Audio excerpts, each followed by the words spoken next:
Namaskar. My name is Aishwarya Pal. I am an advocate and right now pursuing LLM from a Central University.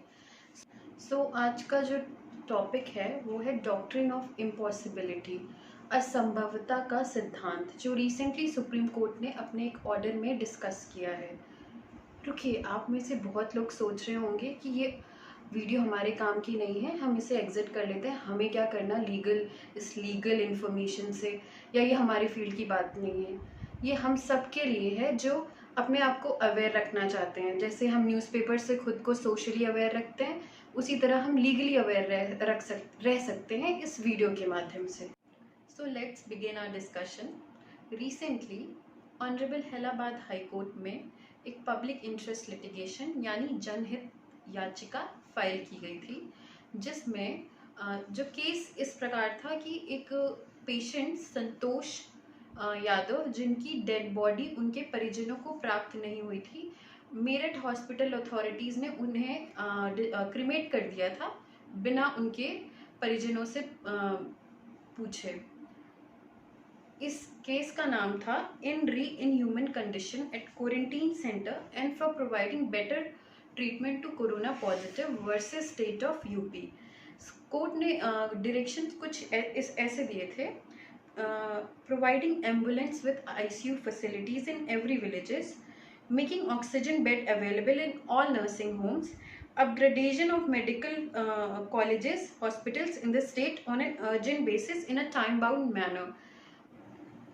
Allahabad high court ने उत्तर प्रदेश सरकार को ये निर्देश दिए कि वो जल्द से जल्द गांव, छोटे शहरों, कस्बों में एम्बुलेंस प्रोवाइड करे जिनमें आईसीयू फैसिलिटी हो, नर्सिंग होम में ऑक्सीजन बेड हो और कॉलेजेस और हॉस्पिटल को अपग्रेड करें। साथ ही साथ ऑनरेबल हाई कोर्ट ने ये भी कहा कि जो मेडिकल फैसिलिटी है हमारे गांव और कस्बों की, वो राम भरोसे है।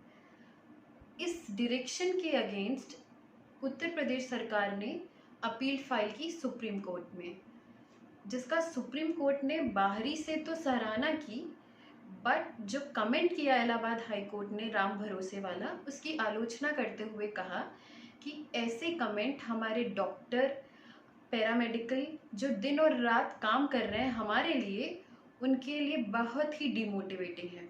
सुप्रीम कोर्ट ने आगे ये कहा कि ये डॉक्ट्रिन ऑफ इम्पॉसिबिलिटी ऐसे ऑर्डरों पे भी एप्लीकेबल हो सकता है। तो ये डॉक्ट्रिन ऑफ इम्पॉसिबिलिटी है क्या? चलिए इसे जानते हैं। Doctrine of impossibility section 56 of Indian contract act का पार्ट है। Section 56 of Indian contract act ये बोलता है, agreement to do impossible act, मतलब ऐसे अग्रीमेंट जो कर पाना इम्पॉसिबल है, जो असंभव है। अगर हम ऐसे किसी अग्रीमेंट में जाते हैं तो उसका वैल्यू या उसका वैलिडिटी ज़ीरो होगा। ऐसा एग्रीमेंट वॉइड होता है जिसका कोई अस्तित्व नहीं होता। चलिए इसे एक उदाहरण से समझते हैं। ए और बी एक अग्रीमेंट में जाते हैं कि अगर ए 10 किलोमीटर दौड़ ले 1 मिनट में तो उसे 10,000 रुपये देगा वो। क्या ये पॉसिबल है कर पाना? नहीं ना। तो ऐसे अग्रीमेंट का कोई वैल्यू नहीं होता, इन पे ये डॉक्ट्रिन एप्लीकेबल होती है। डॉक्ट्रिन ऑफ फ्रस्ट्रेशन भी कहते हैं इसको। इस सेक्शन में कुछ और भी चीज़ें हैं, पर इस केस से रिलेटेड नहीं है, तो मैं उसे कभी किसी और वीडियो में डिस्कस करूँगी।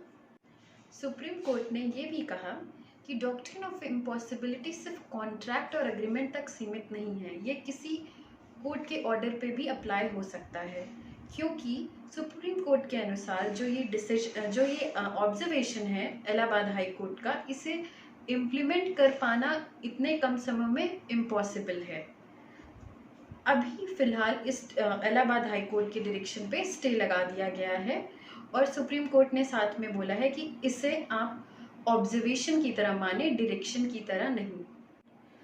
तो चलिए, ये सब तो हो गया लीगल एस्पेक्ट। वीडियो एंड करने से पहले मैं आप सबका ओपिनियन जानना चाहती हूँ। आपको क्या लगता है, सुप्रीम कोर्ट का ऑर्डर सही था या इलाहाबाद हाई कोर्ट के डायरेक्शन में ऐसा क्या था जो इसे इम्प्लीमेंट कर पाना पॉसिबल नहीं था? आप अपना ओपिनियन कमेंट सेक्शन में ज़रूर लिखें। अगर आप पब्लिक इंटरेस्ट लिटिगेशन के बारे में या सेक्शन 56 ऑफ इंडियन कॉन्ट्रैक्ट के बारे में या कोई भी लीगल टॉपिक के बारे में कुछ भी जानना चाहते हैं तो हमें कमेंट सेक्शन में ज़रूर बताएं। और अगर आप ये ऑर्डर पढ़ना चाहते हैं तो हम इसका लिंक डिस्क्रिप्शन बॉक्स में डाल देंगे। और ऐसी वीडियोस के लिए प्लीज़ हमारा चैनल सब्सक्राइब करें, इस वीडियो को लाइक करें और अपने दोस्तों में शेयर करें। Thank you so much.